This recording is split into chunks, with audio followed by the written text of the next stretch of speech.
बेटा, याद करो कि तुम्हें जीवन में सुख ही सुख मिला था और लाजरस को दुख ही दुख। अब उसे यहां सांत्वना मिल रही है और तुम्हें यंत्रणा। जी हां मेरे प्रभु भक्तों,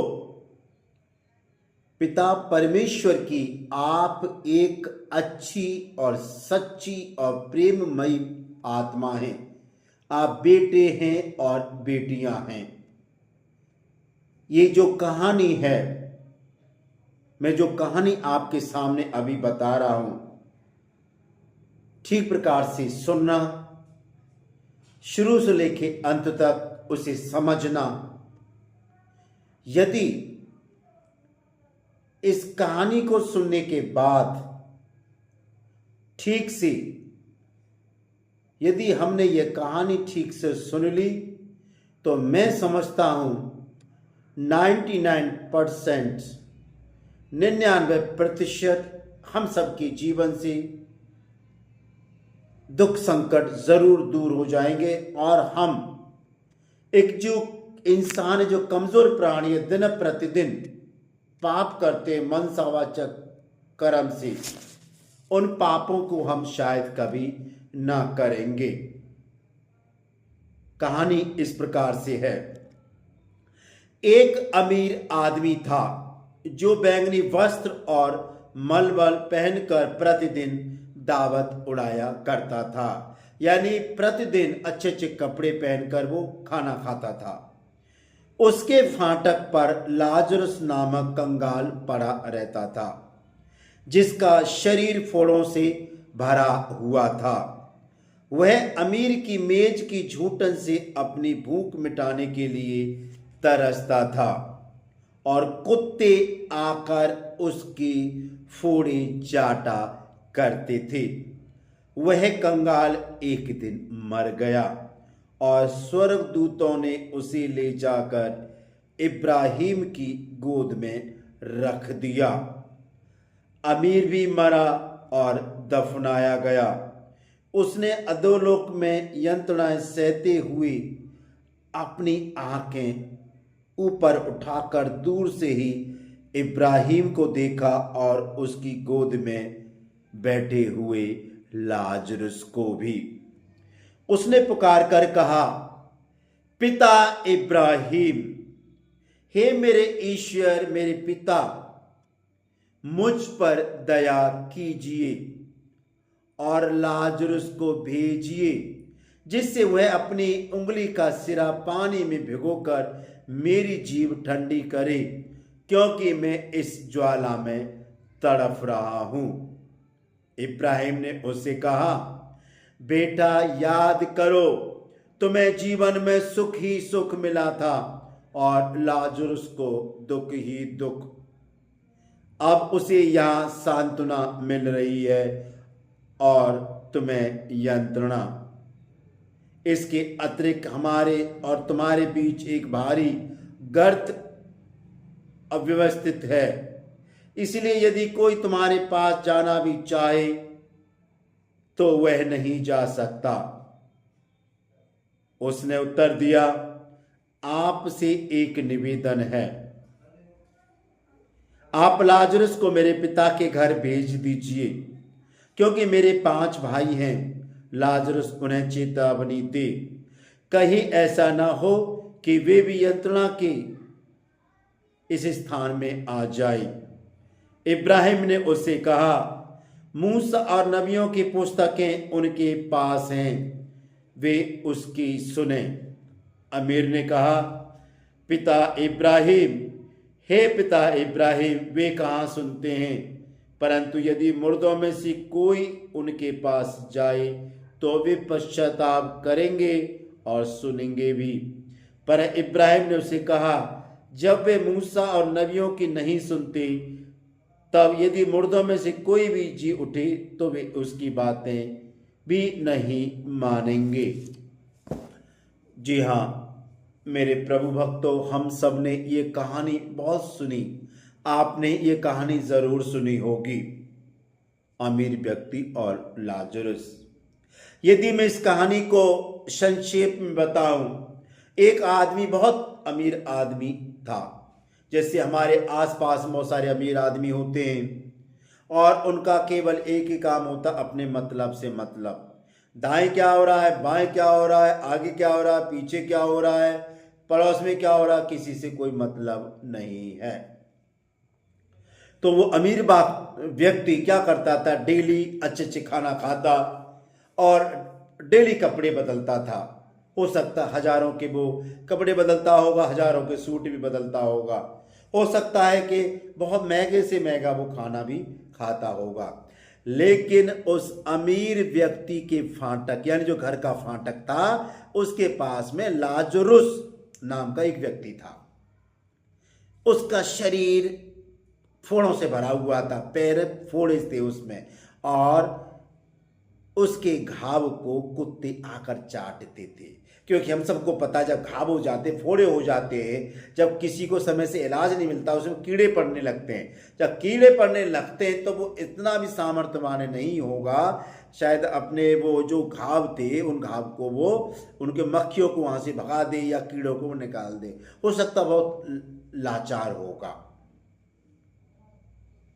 एक बार फिर क्या हुआ, कुछ समय के बाद लाजरुस मर गया और लाजरुस को पिता परमेश्वर ने, संसार के एक ईश्वर ने, रचयिता ने, सृष्टिकर्ता ने उसे इब्राहिम की गोद में रख दिया, यानी बिठा दिया।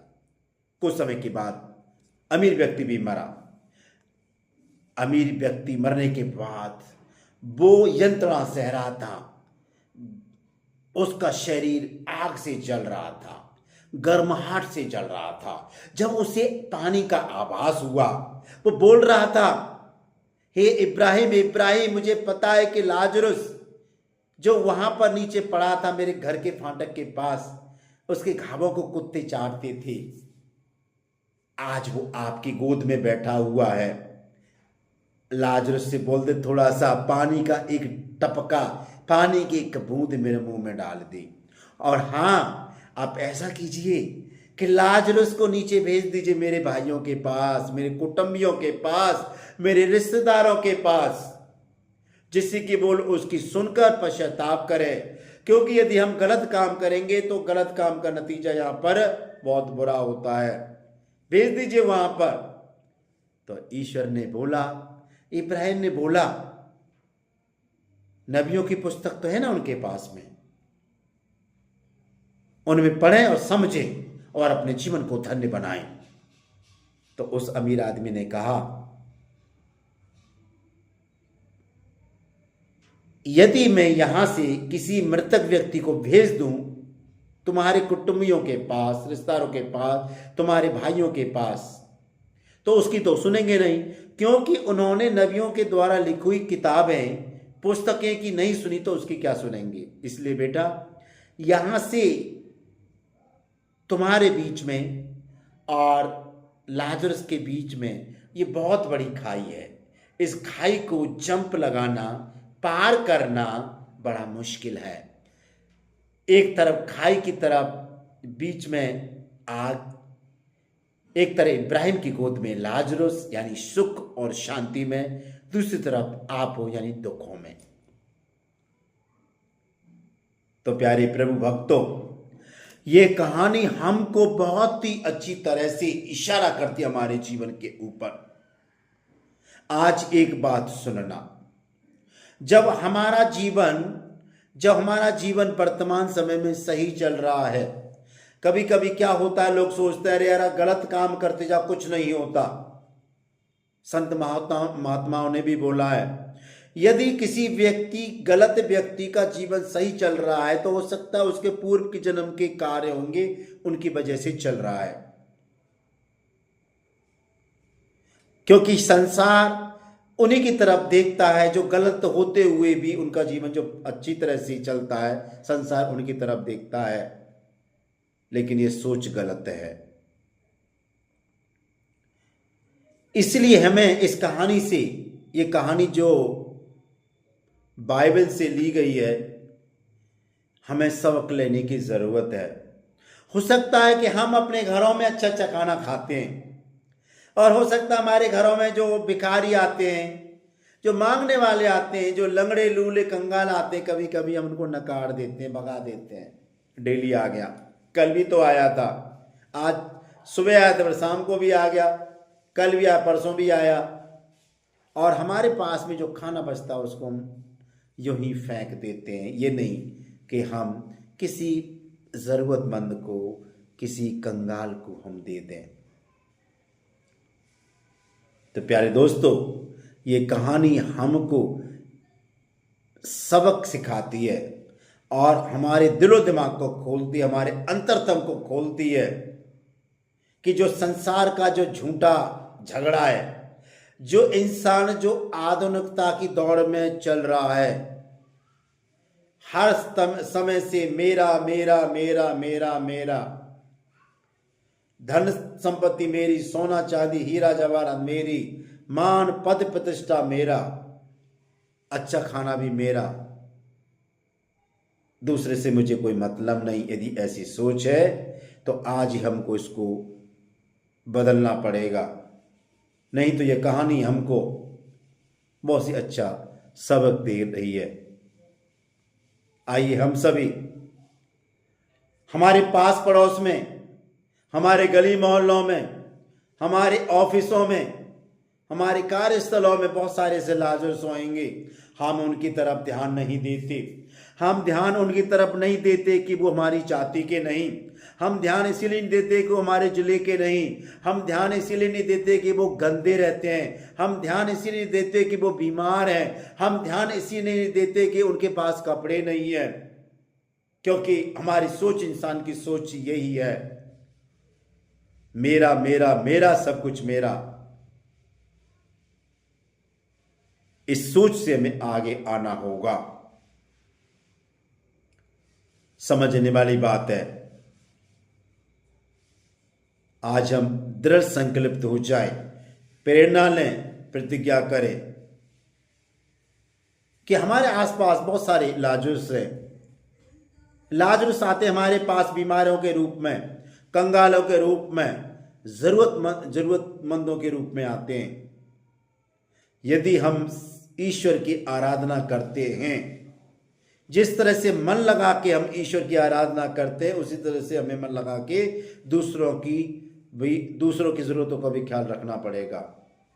तब जाके हम और हमारा परिवार सुख और शांति में हमेशा रहेगा। हमारे घर में किसी प्रकार की दुख, संकट, परेशानी, बीमारियां, अनिष्ट, मृत्यु कभी नहीं आएंगे। ईश्वर आपको आशीर्वाद दे। मैं प्रार्थना करता हूं, पिता परमेश्वर, हमारे देश में, हमारे पास पड़ोस में बहुत सारे लाजरस हैं, उनकी हिफाजत करना, उनकी रक्षा करना पिता।